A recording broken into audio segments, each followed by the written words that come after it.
የኢትዮጵያ ፌዴራል ፖሊስ የኢትዮጵያን ታሪክና ልዕልና በሚመጥን እንዲሁም ዘመኑን በዋጀ መልኩ ተግባራዊ ስራዎች እየሰራ ነው አሉ የኢትዮጵያ ፌዴራል ፖሊስ ጠቅላይ አዛዥ ክቡር ኮሚሽነር ጀነራል ደመላሽ ገብረ ሚካኤል። ክቡር ኮሚሽነር ጀነራል ደመላሽ ሀገራዊ ለውጡን ተከትሎ የሪፎርም ትግበራ ያካሄደው ተቋሙ አሁን ላይ ወንጀልን አስቀድሞ የመከላከል ጠንካራ ቁመናን ገንብቷል። ይህም ከተለዋዋጭ ሁኔታና ከዲጂታሉ ዓለም ጋር እኩል እንዲጓዝ አድርጎታል ብለዋል። የኢትዮጵያ ፌዴራል ፖሊስ የኢትዮጵያን ታሪክና ልዕልና በሚመጥን መልኩ የተለያዩ ስራዎችን እየሰራ እንደሚገኝ ገልጠው በዓለም አቀፍና ድንበር ተሻጋሪ ወንጀሎች መከላከል ስኬታማ ስራ መስራቱን አንስተዋል። ተቋሙ በህገወጥ ሰዎች ዝውውር በተለያዩ አቅጣጫዎች መረባቸውን በመዘርጋት ሲንቀሳቀሱ የነበሩ ተጠርጣሪዎችን ከነመሳሪያቸው በመያዝ የፍርድ ሂደታቸውን እንዲከታተሉ ማድረጉንም አመልክተዋል። መሰል የወንጀል ድርጊት የሚከሰትበትን ቀጠና በመለየት ትኩረት ሰጥቶ እየተሰራ መሆኑን የገለጹት ኮሚሽነር ጀነራል የብዙ ዜጎችን ሕይወት እየቀጠፈ በሚገኘው ህገወጥ የሰዎች ዝውውር ላይ በቁርጠኝነት የከወነው ስራ በተለያዩ ዓለም አቀፍ ተቋማት አድናቆት የተቸረው ሆኗል ብለዋል። በዚህም ተቋሙ ከኢትዮጵያ አልፎ በዓለም አቀፍ ወንጀሎች ቁጥጥር ላይ አይተኬ ሚናውን እየተወጣ እንደሚገኝ ገልጠው በዘርፉ ከሚሰሩ ዓለም አቀፍ ተቋማት ጋር በመተባበር የተቋሙን ተጽዕኖ ከፍ ማድረግ ተችሏል ብለዋል። የወንጀል ድርጊቶች ከጊዜ ወደ ጊዜ እየረቀቁ በቴክኖሎጂም እየላቁ ቢመጡም የኢትዮጵያ ፌዴራል ፖሊስ በዛው ልክ አቅሙን በማጠናከር ዘመኑን በዋጀ መንገድ ተግባሩን መቀጠሉን አረጋግጠዋል። በዳኛና በቀድሞ ሚስቱ ላይ የግድያ ወንጀል የፈጸመው ተጠርጣሪ በራሱ ላይ በተደጋጋሚ በመተኮስ ቆስሎ ሆስፒታል እንደሚገኝ ተነገረም።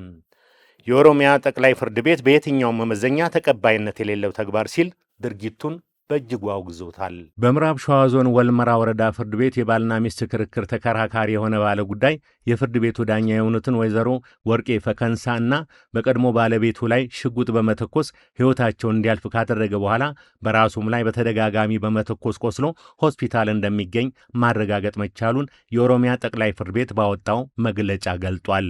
ከተፈጸመው የወንጀል ድርጊት ጋር ተያይዞ ተጠርጣሪ ግለሰቦች በቁጥጥር ስር ውለው ምርመራ የተጀመረበት ሲሆን የደረሰው አሳዛኝ ጥቃት በየትኛውም መመዘኛ ተቀባይነት የሌለውና የኦሮሚያ ፍርድ ቤቶችን ማህበረሰብና መላውን ህብረተሰብ ያስደነገጠና ልብ የሰበረ ድርጊት ሆኗል። በተጨማሪም የኦሮሚያ ጠቅላይ ፍርድ ቤት በደረሰው አሳዛኝ አደጋ የተሰማውን ጥልቅ ሐዘን እየገለጸ ለቤተሰቦቻቸውና ወዳጅ ዘመዶቻቸው መጽናናትን ተመኝቷል። ከወንጀል ድርጊቱ ጋር በተያያዘ የጀመረውን የምርመራ ውጤት ለህዝቡ ይፋ የሚያደርገው መሆኑንም ገልጿል። አባቷን ገሎ ልጅቷን የደፈረው ግለሰብ በእስራት ተቀጣ።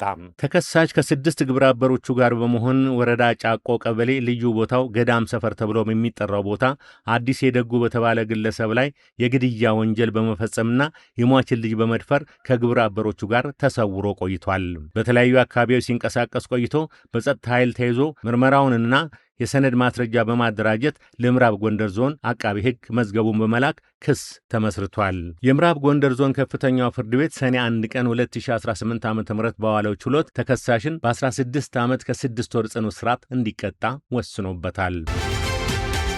ጅብ ሊበላይ ነው በር ክፈችልኝ ብሎ በማታለል አስገድዶ የደፈረው ወጣት ቅጣት ተፈረደበት። ተከሳሽ በይርጋ ጨፌ ወረዳ ጭቶ ቀበሌ ከምሽቱ 6 ሰዓት በሚሆንበት ጊዜ በቤት ተኝታ ባለችበት ጅብ በላኝ ክፈችልኝ ብሎ ስትከፍትለት ኃይል ተጠቅሞ እስከ ንጋቱ ድረስ በተደጋጋሚ የግብረ ሥጋ ግንኙነትና የኃይል ድርጊት በመጠቀም ባስገድዶ መድፈር ወንጀል ክስ ቀርቦበታል። የይርጋ ጨፌ ወረዳ ፍርድ ቤትም ተከሳሽ አቶ ከፍያለው ደሳለኝ 6 ዓመት እስራት እንዲቀጣ ወስኖበታል። በአዲስ አበባ ከተማ በተለያዩ ክፍለ ከተሞች የሕዝብ ማመላለሻ ተሽከርካሪዎችን እንደ ሽፋን በመጠቀም የሸዋሸዋ ወንጀልና የሞባይል ስርቆት ሲፈጽሙ የነበሩ 7 ግለሰቦች በቁጥጥር ስር ዋሉ። ተጠርጣሪዎቹ ሚኒባስ ተሽከርካሪ በመጠቀም መንገደኞችን ከጫኑ በኋላ በኪሳቸው የነበረውን ገንዘብና ስልክ ለመውሰድ ሙከራ አድርገዋል። ተበዳዮችም ለመከላከል ሲሞክሩ ገፍተው በመጣል በፍጥነት ሲያመልጡ ከሌላ ተሽከርካሪ ጋር በመጋጨታቸው በህብረተሰቡና በትራፊክ ፖሊስ ትብብር ሊያዙ ችለዋል። በቁጥጥር ስር ከዋሉት ተጠርጣሪዎች እጅ 6 ስማርት ስልኮችና 11 ሚሞሪ ካርዶች ተይዘዋል። በሌላም በኩል በቦሌ ክፍለ ከተማ ወረዳ 12 ቡልቡላ የሞባይል ስርቆት ሲፈጽሙ የነበሩ 2 ግለሰቦች በቁጥጥር ስር ውለው 4 ስማርት ስልኮች በኤግዚቢትነት ተይዘዋል። ወንጀለኞቹ በተደራጀ መንገድ በተለያዩ ክፍለ ከተሞች የሚንቀሳቀሱ በመሆኑ ህብረተሰቡ በመንገደኛ ተሽከርካሪዎች ላይ ሲሳፈር ከፍተኛ ጥንቃቄ ሊያደርግ ይገባል። የፖሊስ ምርመራም ተጠናክሮ የቀጠለ ሲሆን ሌሎች ተባባሪዎችን ለመያዝ ክትትል እየተደረገ ነው። የምሽት መዝናኛ ቤት ውስጥ በተፈጠረ ጸብ የሰው ሕይወት አለፈ። ለጸቡ መንስኤ እንደሆነች የተጠረጠረችውን አስተናጋጅ ጨምሮ 12 ግለሰቦች በቁጥጥር ስር ውለዋል። በአቃቂ ቃሊቲ ክፍለ ከተማ ወረዳ 13 ቱሉ ዲምቱ አካባቢ በሚገኝ ሆቴል ቤት ውስጥ ሲዝናኑ በነበሩ ሰዎች መካከል በተፈጠረ ጸብ አቡሽ ባዩ የተባለ ግለሰብ በሽጉጥ ተመቶ ሕይወቱ አልፏል። በግለሰቦቹ መካከል በተፈጠረ አለመግባባት በሰዎችና በንብረት ላይ ጉዳት መድረሱን እና ገዳይ ሟች ታጥቆት የነበረውን ሽጉጥ ቀምቶ እንደገደለው አመላካች ማስረጃዎችን ማግኘቱን ፖሊስ ገልጸው ወደፊት የምርመራ ውጤቱን ይፋ እንደሚያደርግ አስታውቋል። ከዚህ ወንጀል ድርጊት ጋር በተያያዘ በማህበራዊ ሚዲያ የተዛባና የከተማችንን ሁለንተናዊ የጸጥታ ሁኔታ የማይገልጽ መረጃ እየተሰራጨ እንደሆነና ማህበራዊ ሚዲያውን በመጠቀም ስጋት ለመፍጠር የሚደረጉ አላስፈላጊ ድርጊቶችን ለመግታት ህብረተሰቡ እውነተኛውን መረጃ ከትክክለኛው መረጃ ምንጭ የመቀበል ልምድን ሊያዳብር እንደሚገባ የገለጸው የአዲስ አበባ ፖሊስ ዋና ጠቅላይ መምሪያ የሐሰተኞችን አሉባልታ በማክሸፍ በኩል ሁሉም የድርሻውን እንዲወጣ መልእክቱን አስተላልፏል። በጉራጌ ዞን ንብረት ትካፈለኛለች በማለት የእህቱን ልጆች የገደለው ግለሰብ በእስራት ተቀጣ። በጉራጌ ዞን በሞህርና አክሊል ወረዳ ንብረት ትካፈለኛለች ያላትን የእህቱ ልጆች የሆኑትን ዕድሜያቸው 9ና 11 የሆኑትን ታዳጊዎች ምግብ እየበሉ ባሉበት በዱላ በመምታት ሕይወታቸው እንዲያልፍ ባደረገው ተከሳሽ ላይ የጉራጌ ዞን ፍትህ መምሪያ አቃቤ ሕግ 2 ተደራራቢ ክሶች በመመስረት በጉራጌ ዞን ከፍተኛው ፍርድ ቤት ክስ አቅርቦበታል። በክስ ዝርዝሩ ላይ ተከሳሽ ንብረት ትካፈለኛለች በማለት ድርጊቱን መፈጸሙ ተገልጿል። ፍርድ ቤቱም የግራ ቀኙን የቅጣት አስተያየት ከተቀበለ በኋላ ግንቦት 25 ቀን 2018 ዓ.ም በዋለው ችሎት ተከሳሹ በ25 ዓመት ጽኑ እስራት እንዲቀጣ ወስኖበታል። መነሻውን አሊቾ ሬሮ አድርጎ ወደ አዲስ አበባ 18 ሰዎችን አሳፍሮ ሲጓዝ የነበረ መለስተኛ የሕዝብ ማመላለሻ በምስራቅ ጉራጌ ዞን መንገድ ስቶ ገደል ውስጥ በመግባት በሰው ሕይወትና በንብረት ላይ ከፍተኛ ጉዳት ደረሰ። በደረሰው አደጋ እናቶች፣ ሕፃናት፣ ወጣቶችና አባቶችን ጨምሮ 11 ሰዎች በአደጋው ሕይወታቸው ያለፈ ሲሆን ሾፌሩን ጨምሮ 3 ሰዎች ላይ ከፍተኛ የአካል ጉዳት ደርሶባቸው የሕክምና ክትትል እየተደረገላቸው ይገኛል። ከተሽከርካሪው አደጋ 2 ሕፃናትን ጨምሮ 4 ሰዎች በሙሉ ጤንነት ሊተርፉ ችለዋል። የወረዳው አስተዳደር በአደጋው ሕይወታቸውን ላጡ ወገኖች የተሰማውን ጥልቅ ሐዘን ገልጾ ለቤተሰቦቻቸውና ለወዳጅ ዘመዶቻቸው ልባዊ መጽናናትን ተመኝቷል። በመቀሌ ከተማ በመኪና ስርቆት እጅ ከፍንጅ የተያዘው ግለሰብ በጽኑ እስራት ተቀጣ። በትግራይ ክልል መቀሌ ከተማ አዲ ሐቂ ክፍለ ከተማ የሰሌዳ ቁጥሩ 03839 ትግራይ የሆነ መኪና ቁልፍ ሰብሮ በመግባትና የኤሌክትሪክ ሽቦን ፈቶ በማገናኘት ስርቆት ሲፈጽም የነበረው ግለሰብ እጅ ከፍንጅ መያዙ ተገልጿል። ግለሰቡ ይህንን የወንጀል ድርጊት እየፈጸመ ሳለ በአካባቢው በነበሩ የጸጥታ አካላትና በህብረተሰቡ ትብብር መሰረት በቁጥጥር ስር መዋሉን የክፍለ ከተማው ፖሊስ ገልጿል። በዚህም መሰረት ፍርድ ቤቱ በተከሳሽ ላይ የ8 ዓመት ጽኑ እስራትና የ4000 ብር የገንዘብ መቀጫ እንዲቀጣ ወስኖበታል።